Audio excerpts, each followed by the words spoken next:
Bueno, vamos a comentar acerca de la novela El otoño del patriarca, escrita pues por una notable figura, un figurón en la literatura universal, Gabriel García Márquez. Entonces, bueno, pues iniciemos por el principio, como dice Aristóteles en su Poética. Y Gabriel García Márquez nació en Aracataca, Colombia, en 1927. Su inicio en la carrera literaria fue como periodista en Colombia, en Europa. Ganó el Premio Nobel de Literatura en 1982, falleció en 1914 y mire, el vacío que dejó es absolutamente irreemplazable. Publicó El otoño del patriarca en 1975, es decir, pues 8 años después de haber publicado 100 años de soledad, que apareció en 1967.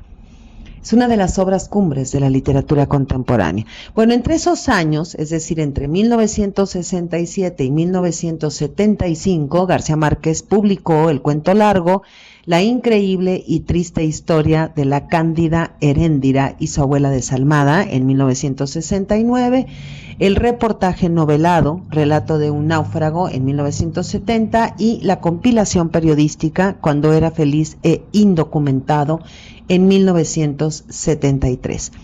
3 libros que atestiguan pues que pudo sobreponerse al peso del éxito de 100 años de soledad y al temor de la crítica adversa, incomprensiva, y como él mismo expresó en varias entrevistas, donde también comentó pues que madurar el proyecto de escritura de El otoño del patriarca le llevó años, pues porque él deseaba que fuera la mejor de sus obras.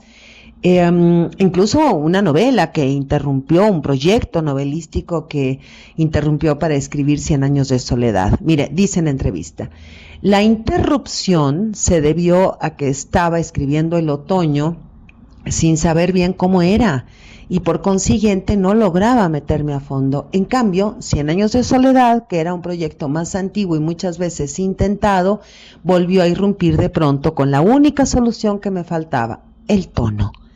En todo caso, no era la primera vez que me pasaba. También interrumpí La mala hora en París en 1955 para escribir El coronel, que era el coronel de No tiene quien escriba, que era un libro distinto incrustado dentro y que no me dejaba avanzar. Bueno, El otoño del patriarca suele considerarse como una novela de la dictadura escrita dentro del realismo mágico y mira nada más que absurdo que reunir estas dos perspectivas, aparentemente no muy afines. Nos referimos a la novela de la dictadura y al realismo mágico, porque bueno, la primera, la llamada novela de la dictadura, pues por lo menos hasta esa fecha, me refiero 1975, pues giraba en torno a dictadores históricos muy interesantes, muy biografiables, por decirlo de algún modo, o a novelas, ¿no?, que fusionaban, pero en un sentido también muy manifiesto, diversas figuras dictatoriales, ¿no? Bueno, ahora, respecto al realismo mágico hay todo un tema, porque hay que hacer una especie de retrospectiva. Hay que recordar que la noción de realismo mágico fue acuñada en 1925 por el crítico alemán Franz Roh. Roh es R-O-H, Franz Roh.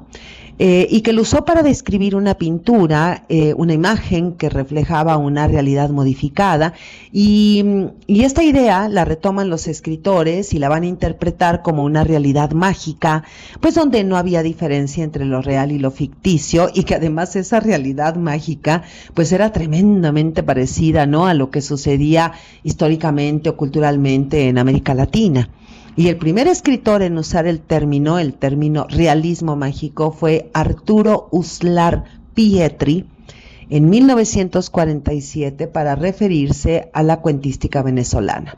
Bueno, entonces visto así, entendemos que el realismo mágico está presente cuando se integra a la narrativa, se integra lo fantástico, lo mágico, lo imaginario, en un plano de realidad. Y por otro lado, la tradición de la novela del dictador o de la dictadura, pues que surge desde el siglo XIX, tenía como personajes centrales a caudillos surgidos después de los movimientos de independencia, estos caudillos, ¿no?, que impusieron regímenes autoritarios, y bueno, nace como un subgénero narrativo con la intención de criticar los abusos del poder, las atrocidades de la tiranía, denunciar la barbarie de estos caudillos y lanzar así diatribas, maldiciones, ¿no?, en contra de ellos. Bueno, en el siglo XX, este subgénero de la dictadura da un giro. Es decir, en las novelas estos dictadores protagonistas ahora son configurados como hombres, pues sí, que tienen todo el poder obviamente, pero que actúan en la sombra. Y ya después, posteriormente, en la década de 1970, la novela del dictador pues se convierte en un género literario y con sendos novelones, y nos referimos aquí a el recurso del método de Alejo Carpentier de 1974, Yo el Supremo de Augusto Roa Bastos de 1975 y El Otoño del Patriarca de Gabriel García Márquez, también publicada en 1975. Y mire, en estas novelas hay un cambio profundo. Los narradores ingresan en la mente del dictador, pues con el fin de comprender y delatar, a ver, ¿desde dónde se ejerce el poder? ¿Cómo funciona? ¿Cuáles son los motivos de las acciones dictatoriales, sus perversiones y además su terca continuidad histórica? Ahora, específicamente en El Otoño del Patriarca, Gabriel García Márquez configura un personaje pues que no corresponde a la de un sujeto, a la de un hombre, a la de un ser concreto, histórico, convertido en personaje de ficción, como solía escribirse antes este tipo de novelas de la dictadura, sino que García Márquez va construyendo como con fragmentos, va retomando, ¿no?, de la vida de diversos tiranos latinoamericanos, pues para construir su personaje. Y García Márquez dice en entrevista: mi intención fue siempre la de hacer una síntesis de todos los dictadores latinoamericanos, pero en especial del Caribe. Sin embargo, la personalidad de Juan Vicente Gómez era tan imponente y además ejercía sobre mí una fascinación tan intensa que sin duda el patriarca tiene mucho más que de cualquier otro. Cuando dice el patriarca se está refiriendo a su personaje, a su protagonista, y continúa diciendo, ¿no? En todo caso, la imagen mental que yo tengo de ambos es la misma, la cual no quiere decir, por supuesto, que él, se refiere a Juan Vicente Gómez, sea el personaje del libro. No es una novela histórica, decimos nosotros, pero sino más bien una idealización, es decir, una abstracción, ¿no?, de esa imagen. Bueno, ahora le cuento quién es Juan Vicente Gómez, porque qué barbaridad, es que esto es interesantísimo, parece más una figura de ficción nacida en el realismo mágico que el personaje histórico que es. Mire, Juan Vicente Gómez fue un dictador militar, político, venezolano, que gobernó desde 1908 hasta el día de su tranquilísima muerte en 1935. Gobernó durante 3 mandatos presidenciales y se valió de tachar y de sobreescribir, pues modificar la Constitución, ¿no?, para lograr quedarse, pues de alguna manera directa o indirectamente en el poder y así controlar Venezuela a su antojo. Mire, esto es interesantísimo, porque además su nepotismo es considerado el más aberrante de toda la historia de Latinoamérica, Imagínense, colocó en el poder a sus 88 hijos, madre mía, porque se dice que tuvo 15 hijos legítimos y 73 ilegítimos o sietemesinos o bastardos, como dice Gabriel García Márquez, y a todos estos hijos, es decir, a los 88 hijos, los colocó en puestos de poder, y pues esto le permitió un inaudito poderío y le permitió también acumular muchísima riqueza durante todos esos años de gobierno. Además se dice pues que tenía como una intuición tan extraordinaria que parecía un adivino y vivió solo, siempre temeroso de ser traicionado. Bueno, con esta figura histórica puesta como base, Gabriel García Márquez va a construir una abstracción, una especie de tejido, un rompecabezas, un puzzle, y agregó un poquito de otras figuras del poder latinoamericano, de las dictaduras. Y mire, hay estudios muy, muy puntuales que argumentan comentan que en el Patriarca de García Márquez se pueden identificar rasgos de los dictadores como José Gaspar Rodríguez del Paraguay, obviamente Rafael Leónidas Trujillo de República Dominicana, Maximiliano Hernández Martínez de El Salvador, el generalísimo Franco de España, y bueno, hay quien se remonta, porque ahí están, Tiberio, César, Claudio, Vespasiano, y otros también como Duvalier de Haití, de quien se dice que su poder lo conseguía gracias a la brujería y que además era llamado no papá, sino Papa Doc, porque se decía que realizaba curaciones mágicas. Y mire, también hay referencias a Porfirio Díaz, a quien el cometa Halley marcó, porque el cometa pasó por encima de nuestras cabezas en 1910 durante el final del Porfiriato y el inicio de la Revolución Mexicana. Pero usted ya sabe cómo somos aquí, así que posteriormente el paso del cometa se interpretó como señal de la caída del dictador y el estallido del conflicto social y político. Y hay más, Por ejemplo, Anastasio Somoza de Nicaragua, Manuel Estrada Cabrera de Guatemala, Cipriano Castro y Juan Vicente Gómez de Venezuela, de quien ya hablamos.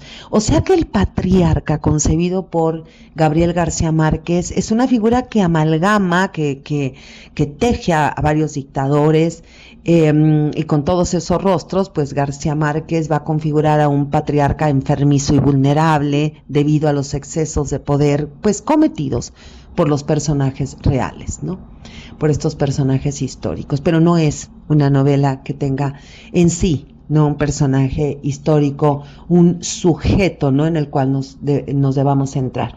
Es como un personaje penitente, ¿no?, que se va como desdoblando en varios dictadores, en una atmósfera muy alucinante, pero fascinante, y que está construida mediante adelantos, retrocesos en el tiempo, hipérboles, o sea, exageraciones, contrastes, enumeraciones, con un estilo indirecto libre, monólogos, diversos puntos de vista, pues sin continuidad cronológica, sin un espacio geográfico concreto, pero que podría ser cualquier país, ¿no?, situado en el Caribe o situado en algún punto de América Latina, y donde se van a narrar los hechos en 6 larguísimos párrafos o partes o círculos o capítulos, pues que corresponden a los periodos de decadencia de la vida de un dictador.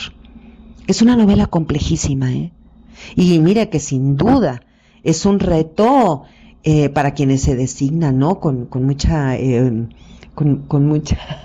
vamos a decir, con el cuello así muy estirado, ¿no?, que yo soy un lector o una lectora competente, y nada más abrimos esta novela y decimos, ¿pero qué estamos aquí leyendo?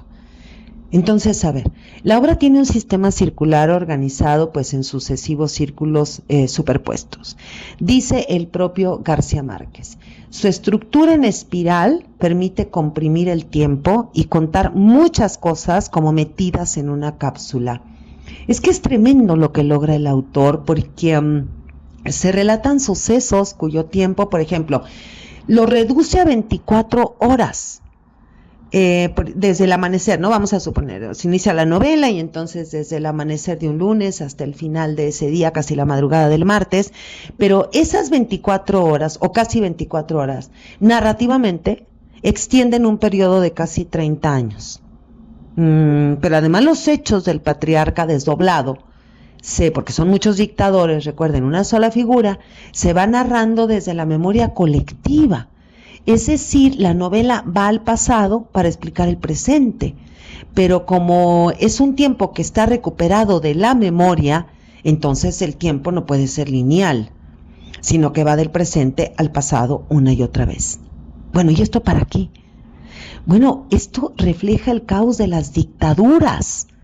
Y entonces al ingresar en la novela, se nos presenta al patriarca muerto y a un narrador colectivo en primera persona del plural que dice: En la madrugada del lunes, la ciudad despertó de su letargo de siglos con una tibia y tierna brisa de muerto grande y de podrida grandeza. Solo entonces nos atrevimos a entrar sin embestir los carcomidos muros de piedra fortificada, como querían los más resueltos, sin desquiciar con yuntas de bueyes la entrada principal, como otros proponían. Entonces, mire, entran a la Casa del Poder para corroborar que el patriarca ha muerto. Ese es el presente. Luego va al pasado en tercera persona y dice, antes, durante la ocupación de los infantes de Marina, se encerraba en la oficina para decidir el destino de la patria con el comandante de las tropas de desembarco y firmaba toda clase de leyes y mandatos con la huella del pulgar, pues entonces no sabía leer ni escribir. Pero cuando lo dejaron solo esta vez con su patria y su poder, no volvió a emponzoñarse la sangre con la cuederma de la ley escrita, sino que gobernaba de viva voz y de cuerpo presente a toda hora y en todas partes, con una parsimonia rupestre, pero también con una diligencia inconcebible a su edad. Entonces, visto así, el uso de la voz colectiva en primera persona del plural, así también como el relato en tercera persona, pues permiten que vayamos como identificando, ¿no?, cómo se despliegan y cómo aparecen los diversos puntos de vista. Y nos va quedando claro que cuando se narra en primera persona del plural, es decir, cuando interviene el narrador colectivo, es el pueblo el que al mismo tiempo que narra pues la vida del dictador, va narrando su propia historia y se va convirtiéndose, ¿no?, de esta forma en un narrador testimonial que, mire, ha vivido y ha sufrido en carne propia las manifestaciones y los excesos del poder absoluto. ¿Qué es el poder absoluto? Pues las arbitrariedades, el despotismo, la violencia, la represión, el terror, la venganza, el exterminio, y no solo vivido por ellos directamente, sino por sus padres y por los padres de los padres, es decir, por varias generaciones que han conservado en la memoria pues estos hechos llevados a cabo por el patriarca desde la instalación en la casa presidencial por obra del poder imperial. Bueno, como lo dice claro ahí, dejó bien claro Patricio Aragonés, su doble, dice en la novela: todo el mundo dice que usted no es presidente de nadie ni está en el trono por sus cañones, sino que lo sentaron los ingleses y lo sostuvieron los gringos con el par de cojones de su acorazado, que yo lo vi cuchicheando de aquí para allá y de allá para acá, sin saber por dónde empezar a mandar de miedo cuando los gringos le gritaron que ahí te dejamos con tu burdel de negros, a ver cómo te las compones y nosotros. Y si no se desmontó de la silla desde entonces, ni se ha desmontado nunca, no será porque no quiere, sino porque no puede. Entonces, bueno, con la muerte del patriarca se inicia la liberación del pueblo. Pero un pueblo que no sabe cómo entender sus vidas sin el patriarca, porque el pueblo no conoce otra forma de vivir. Así que el pueblo es testigo del derrumbe del dictador, que además está expuesto a los gallinazos. Esto es horrible. O sea, como el cuerpo está ahí, como si fuera un antiprometeo, ¿no?, que está siendo desgarrado. Ese cuerpo en putrefacción. Y bueno, cuando ingresamos en la novela, mire usted que nos bastan los primeros renglones como para preguntarnos, ¿pero qué está haciendo Gabriel García Márquez aquí?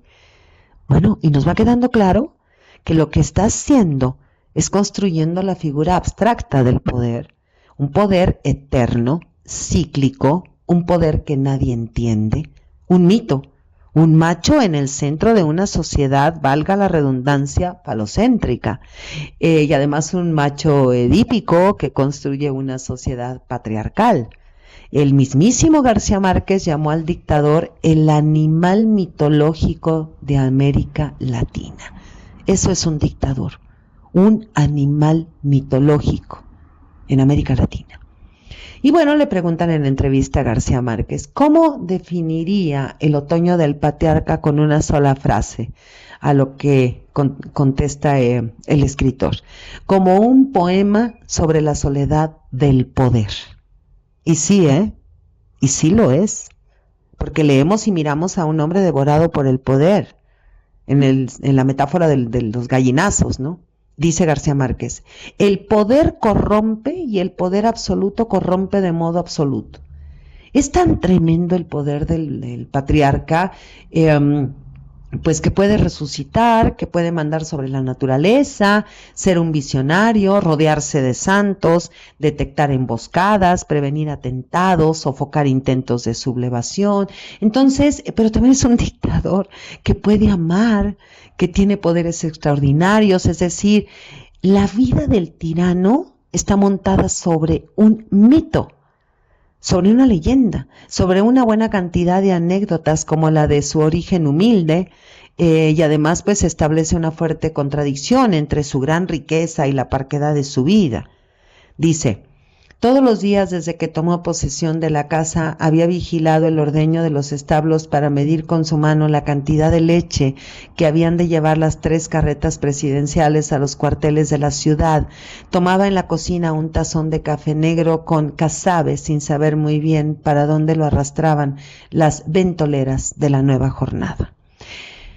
Bueno, además era famoso su desaforado apetito sexual, sin que fuera impedimento, su testículo herniado para satisfacerlo. Y dice en la obra, que si Dios es tan macho como usted dice, dígale que me saque ese cucarrón que me zumba en el oído, le decía. Se desabotonaba los 9 botones de la bragueta y le mostraba la potra descomunal. Dígale que me desinfle esta criatura, le decía, pero el nuncio lo pastoreaba con un largo estoicismo. Y mire, esto le permitió tener relaciones sexuales con múltiples concubinas y llenar su palacio de 7 mecinos, o sea, de bastardos. Y leemos, a la hora mortal de la siesta en que se refugiaba en la penumbra de las concubinas, elegía una por asalto, sin desvestirla ni desvestirse, sin cerrar la puerta, y en el ámbito de la casa se escuchaban entonces su resuello sin alma de marido urgente, su llantito de perro, el espanto de la mujer que malgastaba su tiempo de amor tratando de quitarse de encima la mirada escuálida de los 7 mecinos, sus gritos de lárguese de aquí, váyase a jugar en el patio, que esto no lo pueden ver los niños. Este patriarca amó profundamente también a 2 mujeres a lo largo de su vida, a Manuela Sánchez y a Leticia Nazareno. Mire, nunca en las novelas de la dictadura se nos había presentado pues, a un dictador enamorado, a un patriarca capaz de amar. Es que tenía que ser Gabriel García Márquez. ¿Cuál otro? ¿Cuál otro se le ocurre a usted que podría haber sido? Y dice en la novela, se acostaba en la hamaca bajo los cascabeles del viento de los tamarindos a pensar en Manuela Sánchez con un rencor que le perturbaba el sueño, mientras las fuerzas de la tierra, mar y aire la buscaban sin hallar rastros hasta en los confines ignotos de los desiertos de salitre. ¿Dónde carajo te has metido?, se preguntaba. ¿Dónde carajo te piensas meter que no te alcance mi brazo para que sepas quién es el que manda? Bueno, por otro lado, ¿no? Un amor menos pasional por Leticia Nazareno, pero qué barbaridad lo que logra García Márquez aquí, porque aquí lo va a configurar, ¿no? Al lado de Leticia Nazareno, pues como un patriarca, un dictador, imagínense, con una gran ternura. Y además, Leticia Nazareno, esta mujer, le enseña a leer y escribir. Dice la novela, lo sentaba todas las tardes de 2 a 4 en un taburete escolar bajo la pérgola de Trinitarias para enseñarle a leer y escribir. Ella había puesto su tenacidad de novicia en esa empresa heroica y él correspondió con su terrible paciencia de viejo, con la terrible voluntad de su poder sin límites. ¿Pero qué cree? Que Leticia Nazareno empezó a despertar envidias. Así somos en América Latina. Dice, bueno, y en todo el mundo, dice la novela, los grandes del ejército empezaban a rebelarse contra la advenediza, que había logrado acumular más poder que el mando supremo, más que el gobierno, más que él, pues Leticia Nazareno había llegado tan lejos con sus ínfulas de reina, que el propio Estado Mayor Presidencial asumió el riesgo de franquearle el paso a uno de ustedes, solo a uno, para tratar de que él tuviera al menos una idea ínfima de cómo andaba la patria a sus espaldas, mi general. Y por sobre estas 2 mujeres, la que suscita sus pasiones y la que le enseña a leer y escribir, va a aparecer así, como la mamá grande, ¿no? La figura de la madre, Bendición Alvarado, a la que adora desmedidamente y a la que trata con una infinita ternura, y ya dijimos, porque dice aquí el tierno dictador, ¿no? Toda esa ternura en el dictador que decíamos, eso solo lo puede hacer Gabriel García Márquez. Duérmase, madre, le suplicaba. Le envolvía de pies a cabeza con una sábana de lino de las muchas que había hecho fabricar a propósito para no lastimar sus llagas. La ponía a dormir de costado con la mano en el corazón. La consolaba con que no se acuerde de vainas tristes, madre. De todos modos, yo soy. Duerma despacio. Era tanto su amor que a la muerte de la madre la proclama santa. A ver, imagínense. Dice, mediante un decreto que concibió por inspiración propia y dictó de su cuenta y riesgo sin prevenir a las Fuerzas Armadas ni consultar a sus ministros, y en cuyo artículo primero proclamó la santidad civil de Bendición Alvarado por decisión del pueblo libre o soberano, o sea él, la nombró patrona de la nación, curadora de los enfermos y maestra de los pájaros, y se declaró día de fiesta nacional el de la fecha de su nacimiento. Es que es genial Gabriel García Márquez. Y bueno, mire, más allá de un retrato del dictador, El otoño del patriarca plantea la relación entre el tirano y el pueblo, porque este dictador, este patriarca, por eso es patriarca, ¿no? Por eso también el título tiene la palabra patriarca, porque es visto como un ser divino, así lo mira el pueblo, un ser mitológico, digamos con cualidades y poderes excepcionales. Mire, es tan carismático que la gente no puede ver su realidad humana, y parte del mito, ¿no? Es la existencia de su doble. Dice en la novela, no era un privilegio de su naturaleza, como lo proclamaban sus aduladores, ni una alucinación multitudinaria, como decían sus críticos, sino que era la suerte de contar con los servicios íntegros y la lealtad de perro de Patricio Aragonés, su doble perfecto. Y también es parte del mito aparecer como magnánimo, pero también hay quienes conspiran contra él. Y entonces se explayan tremendas venganzas, el dictador tortura, descuartiza, cocina un cadáver, lo adorna, lo pone en la mesa. Al final, envejece. Está solo y abandonado pues a su propio destino en un palacio lleno de vacas. Y si mire, su frustración, su sufrimiento, su soledad, son el castigo que García Márquez impone al dictador, como una condena a la tiranía.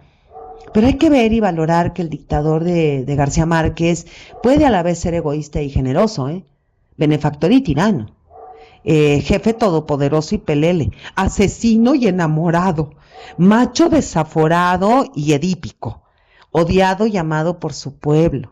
Además es el observador de dos nefastísimas manifestaciones del colonialismo en tierras americanas: la llegada de Colón y el desembarco de los marines norteamericanos. Y mire que la figura de Colón es muy, muy importante aquí, porque con Colón se instaura la dependencia colonial, y mire, de cierta manera Colón es el inicio de la cadena interminable de caudillos y dictadores que recorren la historia de América Latina, y que después continuará con los marines estos americanos desembarcando y continuando pues un proceso de colonización y de dependencia.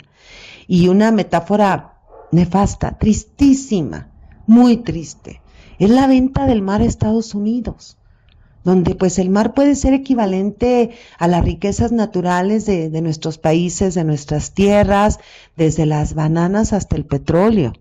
Bueno, es que esta gente terrible no nos quiere despojar de todo. ¿O será que todo el mundo nos quiere despojar de todo? Que somos el cuerno de la abundancia, ¿no? Ahora, es muy interesante el que Gabriel García Márquez haya considerado, bueno, que más que una novela, El otoño del patriarca sea un poema. Dijo en entrevista, porque lo escribí como se escriben los versos, palabra por palabra. Y hubo al principio semanas en las que apenas había escrito una línea. Y bueno, evidentemente una de las cosas que más nos atraen en la lectura es la forma poética en que está escrito. Mire, es un libro para leerse en voz alta, es un libro para deleitarnos leyendo esta maravillosa obra, porque hay fragmentos de gran belleza. Por ejemplo, Habían llegado unos forasteros que parloteaban en lengua ladina, pues no decían el mar, sino la mar, y llamaban papagayos a las guacamayas, almadías a los cayucos y azagayas a los arpones, y que habiendo visto que salíamos a recibirlos nadando en torno de sus naves, se encarapitaron en los palos de la arboladura y se gritaban unos a otros: qué mitad, qué bien hechos, de muy fermosos cuerpos y muy buenas caras, y los cabellos gruesos y casi como sedas de caballos. Y sabemos, y nos consta, que hemos padecido dictaduras en la mayoría de las repúblicas latinoamericanas desde el siglo XIX, bueno, y más atrás, ¿no? Si nos vamos hasta el inicio de lo que propone en la novela García Márquez, desde Colón, desde el descubrimiento de América, hasta las actuales dictaduras disfrazadas de democracia. Y bueno, mientras esto continúe, la novela de la dictadura resultará reiterativa, en todas nuestras literaturas. Bueno, dijo García Márquez: el tema ha sido una constante de la literatura latinoamericana desde sus orígenes y supongo que lo seguirá siendo. Es comprensible, pues el dictador es el único personaje mitológico que ha producido la América Latina y su ciclo histórico está lejos de ser concluido. García Márquez, en El otoño del patriarca, se interna en la vida de los tiranos y dictadores que han escrito nuestras historias mediante el miedo, la represión, la manipulación, la violencia, y en definitiva, con El otoño del patriarca no se cerró la novela de la dictadura, sino que se abrieron otras puertas en nuestras literaturas. Soy Margarita Díaz de León, Literatura en Espiral.